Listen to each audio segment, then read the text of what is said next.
Hey, what is up guys, it's f0rest here, and today we're gonna try something new. We're actually gonna test out and kind of review a brand new monitor from BenQ, the XL2546K.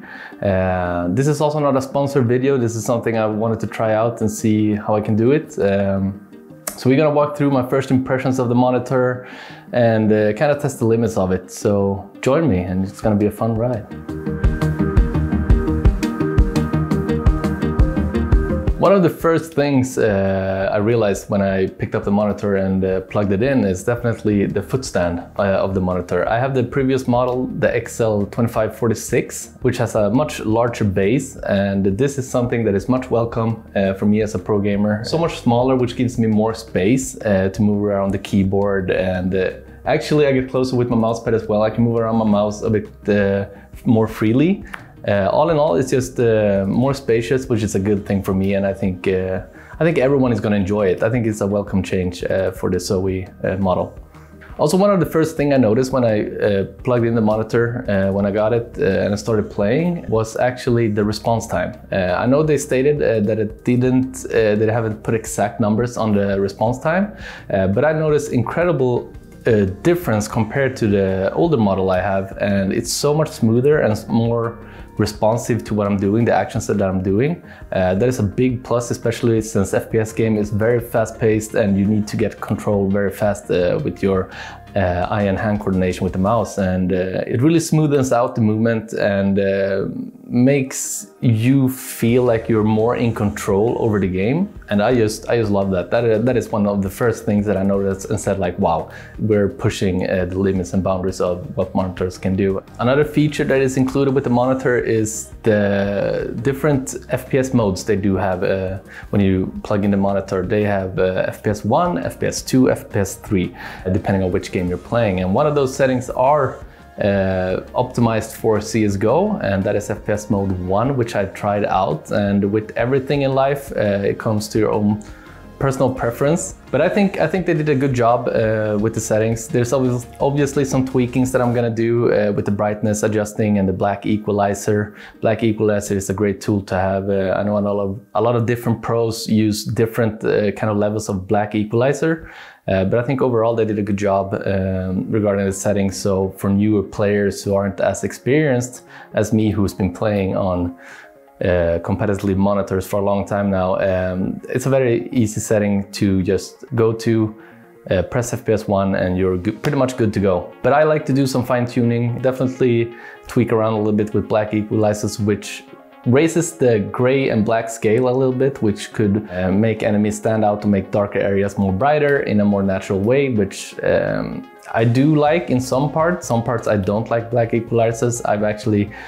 switched between them both. I have 0 black equalizer, I've had around 10 to 15 black equalizer. It kind of depends on my mood, but as I said, it's a personal preference. It's very easy and accessible to go in and change, and it's a very nice thing they added. As I mentioned, there's 3 FPS modes now included. I did say that one of them was for CSGO. There's also 2 more, which is one for Call of Duty and one for Fortnite. If you also update the monitor, you will get optimized settings for Valorant. I haven't done that on this one, but this is something for those who play Valorant that can do. All they need to do is update and you will have, as they claim, optimized settings for Valorant.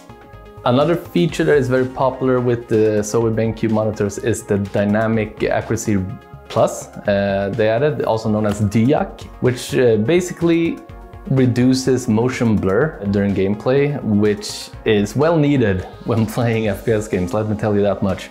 Characters are moving so fast in that game that you don't want any, I think it's called ghosting, where kind of the model is lagging behind a little bit and creates like this ghosting effect. What it basically does is kind of removes that or reduces it to a point where you won't notice it, which in other terms will make it more smoother or seem smoother, right? And make you hit enemies much easier since you're not confused if you see multiple enemies or one enemy.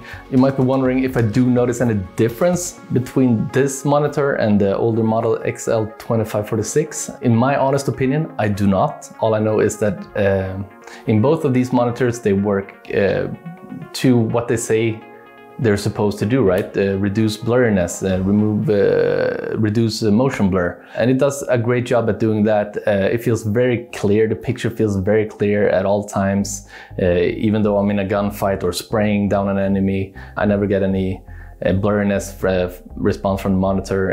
It's all just super crisp and kind of what I expect at this point from SO and BenQ. If I didn't mention it already, which I probably should have by now, it's obviously at 240 Hertz, which is for a professional player, the best you can get at this moment. It's kind of like the standard hertz of tournaments as well, so it's the preferred choice for me to use 240, which if you're not playing on 240, I could definitely recommend. If you have a 60 Hertz or 144, it is a big upgrade to go to 240. I know the monitors can be a bit expensive, but if you're looking to make an investment into your gaming career or want to take that next step, I think it's a worthwhile upgrade to do. Just go from 60 to 240 will change your life. 144 will also make a big improvement. I was skeptical at first when 240 Hertz was introduced a few years back. I was playing 144 and I thought to myself that there's no way in hell this can make a big difference, right? Shame on me, because 240 Hertz definitely is a big change to do, even from 144 to 240. I would say it's like the default right now for high-end competitive gameplay. Another cool little thing is that you have this small little pad which gives you even easier access to the quick access, where you can switch through the settings. You can go from, as I said, FPS 1, which is CSGO. I won't be changing too much in there, but you can change the modes fairly quickly, very easy and accessible. You can change the diac if you want to, and you reach the menu very fast. If you want to go into color vibrance is also something that is very much a personal preference. Some people like it more colorful. I do like a lot of color when I play, and I use a fair amount of digital vibrance in Windows, but I also try to compensate with adding a little bit more color through the quick settings. If I feel like it's too grayish, or if it's too colorful on some maps, I can quick and easy go in, lower the color vibrance, or make it higher if I want to. This is a personal preference, and it's very easy and accessible to just go in and change even mid-rounds or even mid-games. So very easy, very nice, actually something that I'm gonna enjoy. Another thing is that it's also very easy. I think the foot stand makes it very comfortable to switch the tilting of the monitor. It's very easy and very comfortable with one hand to move it up and down. Sometimes you want to lounge back a little bit in the chair, you know, you maybe want to relax after playing some intense games. You want to lean back, you can tilt the monitor to your preference. You want to go into game mode, you can tilt it back up. I think it feels very smooth. I think it's actually smoother and feels more comfortable than the previous model. So I think that is also an upgrade it did. It feels very nice. I do tend to switch the tilt level of the monitor quite a bit when I'm playing. Sometimes I feel like I don't sit in the exact same position all the time when I'm playing. I might readjust my legs, I might readjust the height sometimes, and then it's very nice to have a monitor that you can fast and easily just tilt by using one hand, for example. Sometimes I used two in the past. This is a one-hand operation. SO BenQ has been my preferred choice for the past few years. It's also the tournament standard. And one of the reasons is, for me, because when you plug and play, it delivers the moment you plug it in, hence the plug and play, right? I think it's very, very good. The default settings and the FPS modes they've already fixed. It's such a good position that you don't have to do too much. Obviously you can change the colors or the black equalizer to your preferred choice, but other than that, it's pretty much just go time. You just plug it in and you go and play, and that is something I like compared to other monitors. I know it sounds like I'm trying to sell you in on this monitor, but I have been playing on a lot of different brands and tried a lot of different monitors, and in my honest opinion, what I can say is that this monitor delivers the best in terms of the settings and the way it performs, and that's why you see me using it, you see a lot of different pros using it, and it's pretty much the preferred choice of a lot of pro players. It's just because it is among the best, if not the best, monitors out there. So in conclusion, would I recommend this monitor for people who already has a 240 Hz? Probably not. I don't think it's worthwhile this small but yet good improvements it made compared to the other models. But if you are coming from a 60 or 144 Hz monitor and looking for the best competitive monitor, definitely go with this one.